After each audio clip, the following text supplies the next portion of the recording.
Encontrei o áudio aqui, pessoal. Encontrei o áudio aqui. Ó, deixa eu ver se é esse aqui. Olha só. Só para vocês ouvirem, porque a gente não pode esquecer nunca disso aqui, pessoal. A realidade é essa.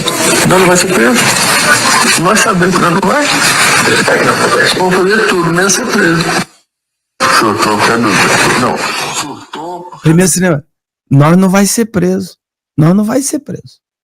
É aquela certeza absoluta de que o Brasil não tem justiça, então o cara roubou pra cacete, fizeram um montão de merda, mas preso a gente não vai ser. Não vai ser preso. Então é a certeza absoluta. Aí ele continua, ó. O Zé, e porque sabe que se nós entregar o Zé, nós entregamos o Supremo. Eu falei pro Marcelo, eu falei, Marcelo, você quer pegar o Supremo? Quer? Pega o Zé. Seguinte, guarda o Zé. O Zé entrega o Supremo. Não, vou começar com o Alan dos Santos, depois eu venho com a fala da policial. Vamos lá. Deixa eu ver essa parte. Eu acho que é essa parte. Neste trecho, um juiz federal relata que informações do setor de inteligência do Sistema Penitenciário Federal e investigações da Polícia Federal revelaram que foram dadas ordens para assassinar agentes federais de execução penal de dentro das penitenciárias federais por intermédio de visitantes. O documento também revela que Abel Pacheco de Andrade, o Vida Louca, considerado um dos generais do PCC, manteve conversas com Luiz Fernando da Costa, o Beiramar. Os dois dividiram recentemente a mesma ala da Penitenciária Federal de Porto Velho, em Rondônia, entre os anos de 2000 e 2001. É aí. Quando ele foi para Rondônia, vocês vão entender agora por que o Lula foi eleito em 2002. Tá? Foi por causa disso aqui. O Lula foi eleito por causa disso aqui. Ele, então, o chefe do PCC e o chefe do Comando Vermelho foram presos e ficaram em Rondônia. Quando eles ficaram em Rondônia, eles tiveram treinamento com as Farc. Solta aí. Agora vocês vão entender por que o Lula foi eleito.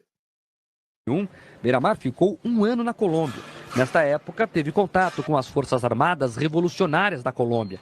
As interceptações mostram que ele dividiu com Abel o que aprendeu com os colombianos.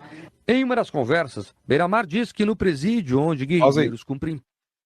Quando ele diz que o que ele aprendeu, vocês vão ver que o que ele aprendeu é exatamente não ser mais narcotraficante, mas ser terrorista. Sim. Presta atenção. Vocês vão entender agora. Porque assim, não tem essa de, não, é narcotraficante, não é terrorista. Porque o que ele aprendeu com as Farc é exatamente mudar a atividade dele. A atividade de não mais só vender droga, mas agora usar de tática terrorista para poder ter favorecimento político. Solta. Pena, pessoas de fora tinham dificuldade para entrar. Só eram permitidos pais, mães, filhos e irmãos. E que a guerrilha passou a ameaçar autoridades e que conseguiu a liberação das pessoas que ela queria depois de matar uma das autoridades. Beiramar conclui dizendo... Pausa. Vocês entenderam? O que o Derrite estava querendo fazer? Proibir visita íntima. O que o Fernandinho Beiramar falou? A gente estava tendo dificuldade de ter visitas íntimas. Estavam restritas. E aí, por que teve dificuldade de ter visita íntima? Vamos matar. Mata os caras que eles vão mudar a lei. Sequestra. Sequestra e mata. Qual o nome disso, cacete? Se não terrorismo, solta o... E aí você vê, pessoal, e o Lula e os petistas lutando para salvar esse grupo terrorista. O que o Lula e o petismo estão fazendo é de tudo para salvá-los, para ajudá-los. Porque eles sabem que se colocar eles como, classificá-los como grupo terrorista, seria um pedido de ajuda. Porque a gente fala assim, mas, Fábio, os Estados Unidos não precisa que o Lula classifique o Comando Vermelho como grupo terrorista, os Estados Unidos pode fazê-lo, sim. Mas se Lula o faz, seria um pedido de auxílio aos Estados Unidos. Ajuda a gente aqui, porque a gente tem esse grupo terrorista aqui. Entendeu? Seria um pedido de ajuda.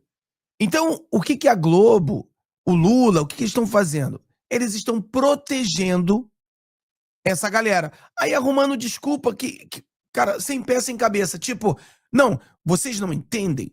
A gente não pode deixá-los como grupo terrorista, porque se eles forem grupo terroristas, aí as empresas que negociam com ele podem ser sancionadas. Mas, porra, se eles são grupos terroristas, é dinheiro roubado, é dinheiro de droga, os investimentos deles têm que ser sancionados. Se eles colocam dinheiro no banco, esse banco tem que ser sancionado. Nós não podemos aceitar isso. Entendeu? Não se pode aceitar isso. E aí tem um vídeo. Vamos continuar aqui. Integrantes do PCC, vocês não sabem usar a força que têm. Aqui ele fala aquela palavra do Bolsonaro, né? Agora eu vou botar essa aqui, que é uma policial, que ela fala também sobre isso. Eu acho que o que ela fala aqui, como ela participou, ela é policial, então ela explica pra gente direitinho o que tá de dentro pra fora, né? Eu acho que é muito interessante o que ela fala aqui. Falo que a polícia do Rio de Janeiro é a mais bem preparada, porque a gente treina na realidade. Os nossos números de letalidade, tanto de agente de segurança pública quanto de narcoterrorista, equivale à guerra do Hamas, do Iraque. Então, assim, se você levantar os números, equipara. Só que, assim, o problema é que como que você combate uma guerra se as pessoas não declaram que a gente está em guerra? Se nosso judiciário diz que a gente está em paz, né? Porque a nossa legislação está dizendo que a gente está em paz. Então, assim, o policial, ele se adapta à realidade do Rio de Janeiro. É por isso que, assim, eu tenho muito orgulho da nossa instituição, da Polícia Civil, porque a gente enfrenta, de fato, uma guerra urbana, né? E com toda essa dificuldade de falta de legislar para punir, eu, inclusive, já aprendi um marginal da lei com 30 passagens. 30 passagens. Imagina você ser um policial e você prende um cara com 30 passagens. 30! É o que eu falei, por exemplo. O Derrite, ele tá querendo aumentar a pena. E, pessoal, eu sou totalmente a favor, aumente a pena. Bandido tem que ser preso mesmo. Tudo. Mas o problema do Brasil não é a pena. O problema do Brasil não é aumentar ou diminuir pena. O problema do Brasil é que o cara nem preso é. Ele não é preso. De que adianta eu colocar a pena para 1 milhão de anos para quem fizer isso? Se o cara não é preso, os juízes soltam. Eu não sei se você lembra de uma fala dos irmãos batistas, que eles dizem que se a gente pega o Dirceu, a gente pega o STF, a gente pega o Supremo. Você lembra dessa fala? Que não se pode falar muito sobre isso? Você lembra? Quem é que lembra aqui dessa fala? Eles falaram isso. Aí você tem a fala do cara do Comando Vermelho, né, dizendo que o nosso ministro solta. Né? O nosso ministro solta. O nosso ministro solta. Você fala, entendeu? O nosso ministro solta. Então, eu sou a favor, né? Eu sou a favor de que aumente a pena. Mas no final do dia, o problema não é esse. O problema é que, por exemplo, esse cara que essa policial prendeu 30 vezes, se ele tiver uma pena de 50 anos, não faz diferença nenhuma. Ele foi preso 30 vezes. Mas ela fala algo interessante. Rio de Janeiro é guerra. Guerra contra o quê? Contra o narcoterrorismo. É guerra contra o narcoterrorismo. Rio de Janeiro não é polícia e bandido. É uma guerra. Então, assim, não se faz segurança pública só com a ponta da lança, só com fuzil e dando tiro. Nós sabemos disso. Só que, assim, a gente precisa da ajuda de outros poderes, do judiciário, do governo federal, né? E aí, hoje, graças a Deus, a gente tem esse espaço com vocês, com podcast, com uma mídia mais livre, que a gente está conseguindo trazer o lado do agente da segurança pública. Porque só passava na mídia grande que a culpa era da polícia. Nós resolvemos um problema que não é a gente que causa. Então, assim, hoje a gente tem a oportunidade de mostrar para vocês, para os cidadãos de bem, o que resultou nessa mega operação. Deu uma esperança para o carioca. Pô, tem jeito. É só todo mundo ter o mesmo ideal. É só todo mundo trabalhar pelo mesmo objetivo e deixar a ideologia de política de lado. Eu acho que resultou, assim, o resultado maior da operação não foram os 100 presos, os 100 fuzis, os 117 neutralizados. Foi essa esperança que deu pro cidadão. No dia seguinte eu estava de serviço, os cidadãos vinham me abraçar na viatura. Muito obrigada pelo seu serviço. Porque ninguém aguenta mais. Nós sofremos ataques terroristas todos os dias e a mídia não mostra isso. Esse apelo que teve pós-operação, que eu falo que nós combatemos não só a guerra bélica, é uma guerra tridimensional. O que é isso? É uma guerra bélica, uma guerra informacional e uma guerra jurídica. Nós agora estamos na parte da guerra jurídica, né? Tanto que o nosso ministro veio aqui, né? Eles estão querendo, eles vêm como tubarão para tentar combater agora, atacar a gente com guerra jurídica, né? Então, assim, primeiro a gente vai na operação e tem a guerra bélica. Aí no dia seguinte, que eu sempre falo que no dia seguinte é o pior dia, que é o dia seguinte da operação, que vem a mídia, vem a esquerda, vem os especialistas de segurança pública teóricos, né? Para falar que foi chacina, que a polícia são genocidas, que nós somos assassinos, né? E hoje a gente... Você vê a situação do policial do Rio de Janeiro, que a gente respeita muito e a gente vê como herói no Brasil. Olha só o que essa policial está dizendo. Você tem a situação do Brasil, que é guerra. Quem concorda que é guerra? Bota eu aí. Quem concorda que é uma guerra, bota eu aí. Concorda que é guerra. É uma guerra. Só que um soldado na guerra, ele tem a licença para matar. O policial não tem licença para matar.